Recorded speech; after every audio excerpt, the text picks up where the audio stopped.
సేమియా కేసరి చేస్తున్నాను. Just 2 ingredients. సేమియా 1 కప్పు, చక్కెర 1 కప్పు కానీ లేదంటే కొంచెం తక్కువ తీసుకోండి.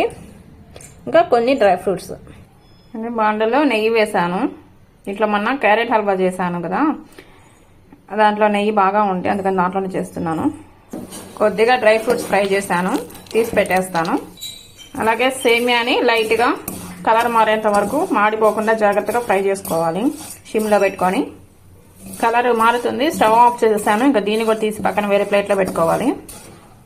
ఇప్పుడు దీంట్లో 2 కప్పు వాటర్ పోసాను. వాటర్ బాయిల్ అయింది. ఇప్పుడు దీంట్లో షుగర్ వేసుకుందాము. షుగర్ కరగాలి, పాకం ఏం అవసరం లేదు. వాటర్లో సేమియా ఉడికిచ్చి షుగర్ వేసేదానికన్నా ఇలా షుగర్ పాకం రానిచ్చి సేమియా ఉడికిస్తే చాలా టేస్ట్ డిఫరెంట్గా ఉంటుంది.